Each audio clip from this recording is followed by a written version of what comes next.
Assalamualaikum warahmatullahi wabarakatuh. Alhamdulillah nahmaduhu wa nasta'inuhu wa nastaghfiruh. Na'udzu billahi min shururi anfusina wa min sayyiati a'malina. May yahdihillahu fala mudilla lahu wa may yudlil fala hadiya lahu. Wa asyhadu an la ilaha illallah wahdahu la syarika lahu wa asyhadu anna Muhammadan abduhu wa rasuluhu.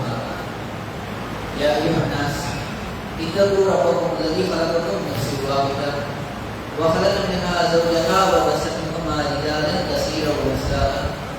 Wattaqullaha alladzi tasaaluna bihi wal arham, innallaha kana 'alaykum raqiba. Ya ayyuhalladzina amanu taqullaha haqqa tuqatih wa la tamutunna illa wa antum muslimun. Ya ayyuhalladzina amanu taqullaha wa qulu qawlan sadida يصلح لكم أعمالكم ويغفر لكم ذنوبكم ومن يطع الله ورسوله فقد فاز فوزا عظيما. எல்லாம் உள்ள ஏக இறைவன் நல்லது. அதே இறைவனுடைய சாந்தியும் சமாதானம் வற்றாத பேரன்பும் பெருங்கருணையும் நம் அனைவரையும் இந்த வெற்றி மார்க்கத்தினை பற்றி பிடிக்க செய்த ஏக இறைவனின் இறுதி தூதராகிய முஹம்மது ஸல்லல்லாஹு அலைஹி வஸல்லம் அவர்களின் மீதும் அவர்களை தம்முடைய வாழ்க்கையில் தம்மால் இயன்ற அளவிற்கு அப்படியே பின்பற்றி வாழ்ந்து மரணித்தவர்கள், தற்பொழுது வாழ்ந்து கொண்டிருப்பவர்கள், இனி வாழ இருப்பவர்கள் என அனைவரின் மீதும் என்றென்றும் இன்று நிலைவரட்டும் என பிரார்த்தித்தவனாக என்னுடைய இந்த உரையை துவங்குகிறேன். அல்ஹம்துலில்லாஹ். கண்ணியத்திற்குரியோர்களே, நாம் அனைவரும் இந்த ரமலான் மாதத்தினுடைய தொடர்புரையாக நபி தோழர்கள் வரலாறு என்கின்ற தலைப்பின் கீழாக ஒவ்வொரு சஹாபாக்களாகவும் அவர்களினுடைய வாழ்க்கையில் அவர்கள் மேற்கொண்ட ஏராளமான தியாகங்களையும் அந்த தியாகத்திலிருந்து நமக்கு கிடைக்கக்கூடிய படிப்பினைகளையும் நாம் ஒவ்வொன்றாக அறிந்து வந்து கொண்டிருக்கிறோம். அந்த அடிப்படையில் நாம் சமீப நாட்களாக ஜாபிர் இப்னு அப்துல்லாஹ் ரலியல்லாஹு அன்ஹு இவரினுடைய வாழ்க்கையில் நடந்த மிக முக்கியமான சம்பவங்கள் என்ன, இவரும் இவரினுடைய குடும்பமும் எந்த அளவிற்கு இஸ்லாத்திற்காக பாடுபட்டார்கள் என்பதை நாம் வரிசையாக அறிந்து வந்து கொண்டு இருக்கிறோம். அதில் நேற்றைய தினம் நாம் எதை பற்றி பார்த்திருந்தோம் என்றால், ஜாபிர் ரலியல்லாஹு அன்ஹு அவர்கள் நோயுற்றிருந்த பொழுது நபிகள் நாயகம் அவர்கள் வந்து ஒழு செய்து அதனுடைய தண்ணீரை அவர்கள் மீது தெளித்து ஒரு அற்புதத்தின் காரணமாக மயக்கத்திலிருந்து அவர்களை தெளிவடைய செய்வார்கள். நபிகள் நாயகம் அவர்கள் ஜாபிர் ரலியல்லாஹு அன்ஹு அவர்களை நோய் நல விசாரிக்கக்கூடிய செய்தியையும், இன்னும் ஜாபிர் ரலியல்லாஹு அன்ஹு அவர்கள் போர்க்களத்தில் ஒரு போரான கருவேலை முழு படைப்பிரிவு என்கின்ற ஒரு போரில் ஒரு வீரராக பங்கெடுத்தார் என்கின்ற செய்திகளை எல்லாம் நேற்றைய தினம் பார்க்கிறோம். இன்றைக்கு அதனுடைய தொடர்ச்சியாக ஜாபிர் ரலியல்லாஹு அன்ஹு அவரினுடைய திருமண வாழ்வு எப்படி இருந்தது, தந்தை மரணித்து விடுகிறார்கள், 9 சகோதரிகளையும் பராமரிக்க வேண்டும், அதே நேரத்தில் இவருக்கும் திருமண வயது ஆகிவிட்டது, திருமணம் முடிக்கக்கூடிய ஒரு சூழலில் இருக்கிறார். திருமணத்தை எப்படி செய்தார், அவரினுடைய திருமண வாழ்வு எப்படி இருந்தது என்பதனுடைய துவக்கமாக இருக்கக்கூடிய ஒரு செய்தி. இந்த செய்தியினுடைய ஆர்வம் எப்படி வருதுன்னா, ஜாபிர் ரலியல்லாஹு அன்ஹு அவர்கள் இந்த செய்தியிலும் ஒரு போர்க்களத்தில் கலந்து கொண்டு விட்டு போர்க்களத்திலிருந்து திரும்ப வராங்க. போர்க்களம் முடிஞ்சிட்டு திரும்ப மதீனாவிற்கு வரக்கூடிய பயணம். பெரும்பான்மையாக இது வந்துட்டு தாத்தூரிகா போர் என்று சொல்லப்படுகிறது. தாத்தூரிகா போருக்கு போயிட்டு நபிகள் நாயகம் ஸல்லல்லாஹு அலைஹி வஸல்லம் அவர்களோடு சேர்ந்து திரும்ப வந்துகிட்டு இருக்காங்க. ஜாபிர் ரலியல்லாஹு அன்ஹு அவர்கள் போர்க்களத்துக்கு போகும்போது எந்த ஒட்டகத்தை எடுத்து போவாரு, நம்ம ஏற்கனவே பார்த்திருந்தோம். ஒரே ஒரு ஒட்டகம், அதுவும் ரொம்ப தலகாத்திரமான இருக்காது, ஒரு நலிவடைந்த ஒரு ஒட்டகம். அததான் தோட்ட வேலையெல்லாம் பயன்படுத்திக்கிட்டு இருப்பார். போர்க்களம்னு வந்துட்டா என்கிட்ட சரியான வாகனம் இல்லை அப்படிங்கிற காரணத்தை சொல்லிட்டு பின்தங்க பார்க்க மாட்டார். இருக்கிற வாகனத்தை எடுத்துட்டு போர்க்களத்துக்கு போயிடுவார். அந்த மாதிரி கருவேலைகள் படைப்பிரிவு போர்லையும் இதே ஒட்டகத்துக்கு தான் போயிருப்பாரு. தாத்துரிகா போருக்கும் இதே ஒட்டகத்துல தான் போறாரு. போர்க்களம் முடிஞ்சிருச்சு, அதே ஒட்டகத்துல திரும்ப வரும் பொழுது இஸ்லாமிய படையெல்லாம் முன்னேறி போயிடலாம். எல்லாத்தையும் கொஞ்சம் நல்ல ஒரு வாகனம் இருந்தது, நல்ல ஒரு தடகாத்திரமான நல்ல ஒரு பயணத்திற்கு ஏற்ற ஒரு வாகனம் இருந்தது, அவங்க கொஞ்சம் வேகமா போயிடுறாங்க. ஆனா ஜாபிர் ரலியல்லாஹு அன்ஹு அவர்கள் அந்த ஒட்டகத்தை வச்சுக்கிட்டு அவர்னால வேகமா போக முடியல. அந்த ஒட்டகம் ரொம்ப நலிவடைந்து சோர்வாக கொஞ்சம் ஸ்லோவா நடந்து போய்கிட்டு இருக்கு. அப்படியே படையிலிருந்து பின்தங்கிடுறாரு. எல்லா படையும் முன்னேறி போய்கிட்டு இருக்கு. ஜாபிர் ரலியல்லாஹு அன்ஹு அவர்கள் படையை விட்டு பின்தங்கியவர்களாக இருக்கிறார்கள். அந்த நேரத்தில் நபிகள் நாயகம் அவர்களும் பயணம் மேற்கொண்டு வருகிறார்கள். வந்துவிட்டு ஜாபிர் ரலியல்லாஹு அன்ஹு அவர்களை பார்க்கிறார்கள். பார்த்து விட்டு கேட்கிறார்கள், ஜாபிராது என்று கேட்கிறார்கள். அப்பொழுது ஜாபிர் ரலியல்லாஹு அன்ஹு அவர்கள் சொல்கிறார்கள், நஅம் யா ரசூலுல்லாஹ், அல்லாஹ்வின் தூதரே ஆமா நான் தான் போய்கிட்டு இருக்கிறேன் அப்படின்னு சொல்றான். எதனால இவ்வளவு ஸ்லோவா பின்தங்கி வந்துகிட்டு இருக்கீங்களே அப்படின்னு கேட்கும் பொழுது ஜாபிர் அவர்கள் அதற்கான காரணத்தை சொல்கிறார்கள். இல்ல அல்லாஹ்வின் தூதரே, என்னுடைய ஒட்டகம் ரொம்ப ஒரு தலகாத்திரமான பலம் வாய்ந்த ஒட்டகம்லாம் இல்ல, ரொம்ப கொஞ்சம் பலவீனமான நலிவடைந்த ஒரு ஒட்டகமா இருக்கு. அதனால அது பயணத்துல எனக்கு கொஞ்சம் பின்னடையில செய்ய விட்டுறது, என்னை பின்தங்க வச்சிருச்சு. அதனாலதான் நான் ஸ்லோவா போய்கிட்டு இருக்கிறேன். அவர் என்னுடைய ஒட்டகத்தினால ரொம்ப ஒரு பலம் இல்ல, எந்திரிச்சு நடக்க கூட முடியாத அளவுக்கு ஒட்டகம் பலவீனமாக இருக்குது, அப்படியே புண்ணி போன மாதிரி இருக்குது. ரசூல் என்ன செய்யறாங்கன்னா தம்முடைய வாகனத்துல இருந்து கீழே இறங்குறாங்க. ரசூல்லா ரவிகள் அவர்களும் ஒரு வாகனத்துல வந்துகிட்டு இருக்காங்க. ஜாபிர் அவர்கள் இந்த காரணம் சொன்ன ரசூல்லா தம்முடைய வாகனத்திலிருந்து கீழே இறங்குகிறார்கள். ஜாபிர் அவர்கள் இந்த செய்தி அறிவிக்கிறாரு. நபி அவர்கள் கையில் ஒரு கைத்தறி வைத்திருந்தார்கள். தலைப்பகுதி வளைவாக இருந்த ஒரு கைத்தறி. அந்த கைத்தறி நபிகள் நாயகம் அவர்கள் பெரும்பான்மையான நேரத்துல எல்லா நபிமார்களையும் நம்ம எடுத்து பார்த்தாலும் கூடவே ஒரு கைத்தறியை வைத்திருப்பார்கள். நபி அவர்களிடத்தில் ஒரு கைத்தறி இருந்தது. அந்த கைத்தறியை எடுத்து கொண்டு வந்து ஒட்டகத்தை பார்த்து ஒட்டகத்தில் 2 அடி அடித்தார்கள். அடித்து விட்டு எழுந்து என்று ஒட்டகத்திற்கு கட்டளையிட்டார்கள். அப்பொழுது என்னிடத்தில் சொன்னார்கள், பர்க்கம், நீங்க ஏறி பயணம் செய்யுங்க, இப்ப ஏறி பயணத்துல ஏறுங்க, பயணத்துல புறப்படுங்க. ரொம்ப நலிவடைந்து குன்னிட்டு போயிருந்த மாதிரி இருந்த ஒட்டகம் ரசூலுல்லாஹ்வினுடைய கைத்தறியை எடுத்து அடித்து நபி அவர்கள் அதற்கு கட்டளையிட்டு விட்டு ஜாபிர் அவர்கள்ட்ட சொல்றாங்க, ஜாபிரை இப்ப ஏறி பயணத்துல போங்க, இப்ப ஏறி பயணத்தை மேற்கொள்ளுங்கள் என்று சொல்கிறார்கள். ஜாபிர் அவர்கள் ஏறி அமர்கிறார்கள். ஜாபிர் அவர்கள் சொல்லக்கூடிய வார்த்தையை பாருங்க, என்னுடைய ஒட்டகம் துள்ளி குதித்து எழுந்தது. எந்த அளவுக்குனா ரசூலுல்லாஹ்வினுடைய ஒட்டகத்தை விட என்னுடைய ஒட்டகம் முந்தி போய்கிட்டு இருந்துச்சு. நான் அதை கண்ட்ரோல் பண்ணி ஸ்லோவா ரசூலுல்லாஹ்வை விட முந்திடக்கூடாது அப்படின்னு நபி அவர்களோடு சேர்ந்து பயணிக்கிற வகையில நான் என்னுடைய ஒட்டகத்தை அப்படியான கண்ட்ரோல் பண்ணிக்கிட்டு இருந்தேன். எந்த அளவுக்கு ஒரு அற்புதம் பாருங்க. சிறிய ஒரு அற்புதமாக இருந்தாலும் ஏராளமான நேரங்கள்ல ஜாபிர் அவர்களுக்கு நபி அவர்கள் மூலமாக பல அற்புதங்கள் நடந்திருக்கிறது. இதுக்கு முன்னாடியே பார்த்தோமா இல்லையா? ஜாபிர் அவர்கள் கடன் பெற்று இருப்பார்கள். அந்த கடனை அழைப்பதற்கு 30 வருஷம் தேவைப்படும். தோட்டத்தில் இருக்கிற எல்லா காய்கறிகளையும் பணித்து அவர் வைத்து இருப்பார். நபி அவர்கள் சுற்றி வந்து விட்டு பரக்கத்தை வேண்டி அவருக்காக பிரார்த்தனை செய்வார்கள். எல்லா கடனும் அடைந்தது போக ஒரு பேருக்கப்படும் கூட குறைந்ததை போன்று இருக்கார். இது ஒரு அற்புதம், நபி அவர்களால் ஏற்பட்ட ஒரு அற்புதம். அதே போன்று நேற்றைய தினம் பார்த்திருந்தோம், நோய் விட்டு இருப்பாரு, ரொம்ப முடியாம மயக்கமான சூழல்ல மரணிச்சுவோம்னு நினைச்சுட்டு இருப்பார். நபி அவர்கள் ஒழு செய்து அந்த தண்ணீரை தெளிப்பார்கள். அந்த மயக்கம் இருந்த இடமே தெரியாம போய் தெளிவாக மாறி விடுவார். இப்படி பல அற்புதங்கள் இனி வரக்கூடிய நாட்கள்லையும் எந்த அளவிற்கு மிகப்பெரிய அற்புதங்கள்லாம் நடந்தது என்பதை எல்லாம் பார்க்க இருக்கிறோம். இப்படி ஏராளமான அற்புதங்கள் ஜாபிர் ரலியல்லாஹு அன்ஹு இவர்களை சுற்றியே நடந்ததாக நம்மால் பார்க்க முடியும்.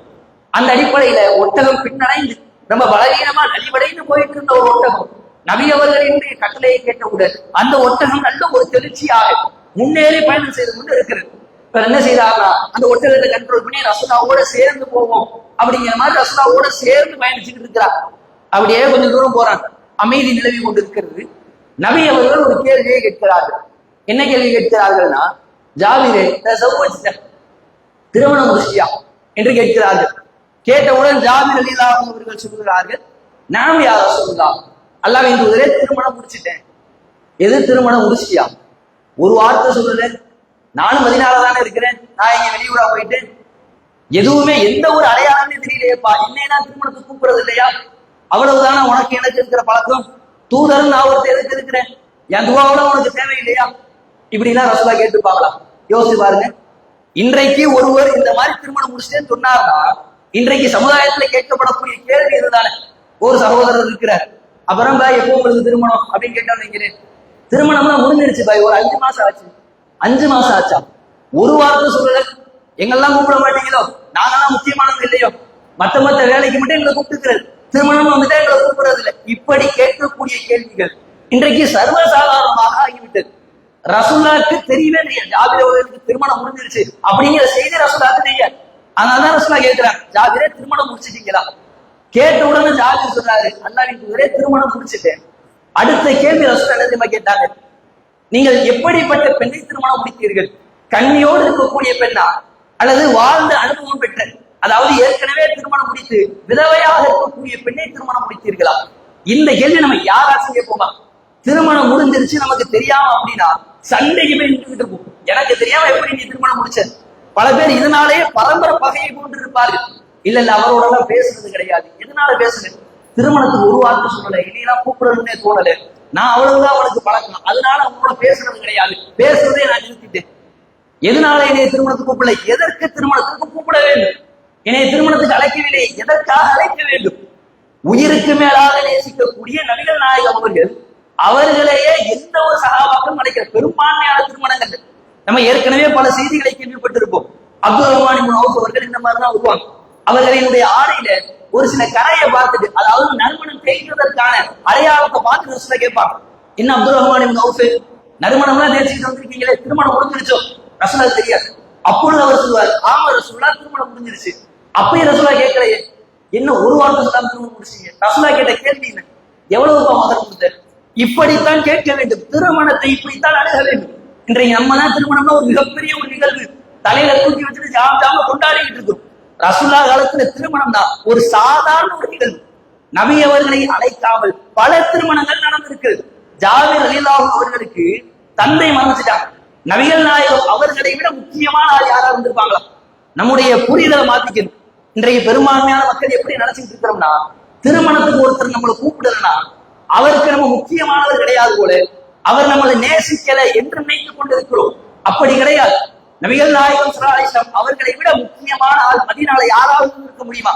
சஹாபாக்கள் உயிரை கூட கொடுப்பதற்காக அத்தனை சஹாபாக்கள் போட்டி போட்டுக் கொண்டிருந்தார்கள். நபி அவர்களைத்தான் உயிரை விட அதிகமாக நேசித்தார்கள். இருந்த பொழுதிலும் திருமணத்துக்கு அழைக்கலனா என்ன? திருமணம் மந்திரத்துக்கு ஒரு முக்கியமான ஒரு நிகழ்வே கிடையாது. ரசூலாவை அழைக்கின்ற அளவுக்கு திருமணம் என்றால் எளிய முறையில் செய்ய வேண்டும். இப்போ ஒருத்தரை நம்மளை திருமணத்துக்கு கூப்பிடுறாரு, நம்ம என்ன சொல்லணும் தெரியுமா? நான் திருமணத்துக்கு வந்து அவர் கூப்பிடுறாரு, அழகிய முறையில போய் கலந்துக்கலாம். அதே நேரத்தில் நான் போய் கலந்துக்கிட்டேன்னா அவருக்கு என் மூலமாக செலவு கூடுமா கூடாதா? செலவு கூட தானே செய்யும். செலவுகள் கூட கூட அவருக்கு பரக்கத் குறையுமா குறையாதா? இந்த ஒரு எண்ணத்தோடு நாம் அணுக வேண்டும். ஒருவர் நம்மை திருமணத்துக்கு அழைக்காமல் இருக்கிறார் என்றால் நேசம் இல்லை என்ற அர்த்தம் கிடையாது. நபிகள் நாயகம் அவர்களையும் பல சகாபாக்கள் திருமணத்திற்கு அழைக்காமல் இருந்தார்கள். இந்த புரிதலை நாம் நல்ல முறையில் புரிந்து கொள்ள வேண்டும். நபி அவர்கள் இதே கேள்விதான் கேட்டார், திருமணம் முடிஞ்சிருச்சா? முடிஞ்சிருச்சு அல்லாஹ்வின் தூதரே. எப்படிப்பட்ட பெண்ணை திருமணம் முடித்தீர்கள்? நீங்கள் விதவையாக இருக்கக்கூடிய பெண்ணையா அல்லது கன்னி தன்மையோடு இருக்கக்கூடிய பெண்ணையா? ரசூலுல்லாஹ்க்கு என்ன ஆசைனா, ஜாபிர் அவர்கள் ஒரு கன்னி பெண்ணை திருமணம் முடிச்சிருக்கணும் என்கின்ற ஒரு எண்ணம் தான் நபி அவர்களினுடைய உள்ளத்தில் இருக்கிறது. அதற்கு ஜாபிர் அவர்கள் வந்து சொல்கிறார்கள், நான் திருமணம் முடித்த பெண் விதவையாக இருக்கக்கூடிய ஒரு பெண் தான். ஏற்கனவே திருமணம் முடித்து திருமண வாழ்க்கையில் அனுபவப்பட்டு விதவையாக இருக்கக்கூடிய ஒரு பெண்ணைத்தான் நான் திருமணம் முடித்திருக்கிறேன். ஜாபிர் அவர்களுக்கு அதான் ஃபர்ஸ்ட் மேரேஜ், அதான் முதல் திருமணம். அந்த முதல் திருமணமே கூட விதவையான ஒரு பெண்ணை தான் திருமணம் முடித்திருக்கிறார்கள். நபிகள் நாயகம் ஸல்லல்லாஹு அலைஹி வஸல்லம் அவர்கள் மீண்டும் ஒரு கேள்வியை கேட்கிறார்கள், எதனால விதவையை முடிச்சீங்க? ஒரு கன்னி பெண்ணை நீங்கள் திருமணம் முடித்திருக்கலாமே. அப்பதா ஜாரியத்தன் துலாஇபுஹா வ துலாஇபுக, ஒரு கன்னி பெண்ணை திருமணம் முடித்து நீங்கள் அவர்களோடு, அந்த உங்களுடைய மனைவி உங்களோடு கொஞ்சம் கூட விளையாடக்கூடிய அளவுக்கு இருக்கக்கூடிய ஒரு கன்னி பெண்ணை திருமணம் முடிச்சிருக்கலாம்ல. அப்படி இருந்தா வாழ்க்கையில ஒரு சுவாரஸ்யமாக ஒரு சந்தோஷமாக இருந்திருக்கலாம் தானே அப்படின்னு நபி அவர்கள் கேட்கிறார்கள். கேட்டதற்கு அவர் சொல்லக்கூடிய பதிலை பாருங்கள். எந்த அளவிற்கு குடும்ப பொறுப்பை தலையில் தூக்கி வைத்திருந்தார் என்பதற்கு சான்றாக இருக்கக்கூடிய வாக்கியங்கள். அவர் சொல்கிறார், அல்லாஹ்வின் தூதரே, எனக்கு ஏராளமான சகோதரிகள் இருக்கிறார்கள், சிறு வயதுடைய சகோதரிகள் இருக்கிறார்கள். அவர்களை பராமரிக்க வேண்டும், அவர்களுக்கு தலைவாரிவிட வேண்டும், அவர்களை நல்ல முறையில் வளர்க்க வேண்டும். இதற்கெல்லாம் அவர்களோடு வயதில் ஒத்திருக்கக்கூடிய ஒரு பெண்ணை திருமணம் முடித்தால் அது சரி வராது. அவர்களை பராமரிக்கின்ற அளவிற்கு குடும்ப வாழ்க்கையில் அனுபவப்பட்ட திருமண பெண்ணைத்தான் திருமணம் முடிக்க வேண்டும் என்று நான் ஆசைப்பட்டேன். அதனால தான் ஒரு விதவையை திருமணம் முடித்திருக்கிறேன். பல இளைஞர்களுக்கான ஆசை என்னன்னா, ஒரு கன்னி பெண்ணை திருமணம் முடிக்க வேண்டும் என்பதுதான் எல்லா இளைஞர்களினுடைய ஆசையாகவும் இருக்கும். நபி அவர்கள் சொன்னதை போன்றே ஒரு கன்னி பெண்ணை திருமணம் முடிச்சோம்னா வாழ்க்கையில பல சந்தோஷங்கள் இருக்கும். நமக்கும் அவர்களுக்கும் ஒரே வயதோ அல்லது நம்மை விட சற்று வயது குறைந்தவர்களாக இருந்தாலும் நம்ம நல்ல ஒரு முறையில அவர்களோடு உரையாட முடியும், அவர்களோடு கொஞ்சம் கூட விளையாட முடியும். இதைத்தான் எல்லா இளைஞர்களும் எதிர்பார்ப்பார்கள். அப்படிப்பட்ட எதிர்பார்ப்பை தூக்கி எறிந்தால் ஜாகிரதையாகும்.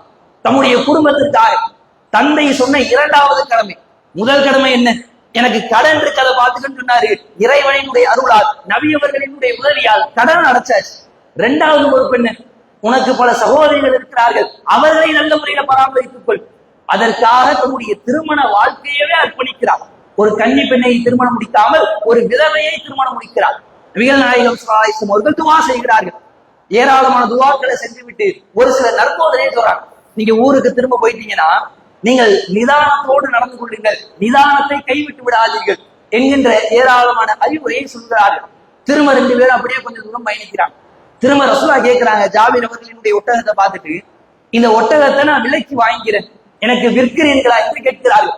ஜாபீர் அவர்களுக்கு சரியான சந்தோஷம், மிகப்பெரிய மகிழ்ச்சி. ஏன்னா இந்த ஒட்டகத்தை விலைக்கு வாங்குறதுக்கு மதினால யாருமே முன் வர மாட்டாங்க.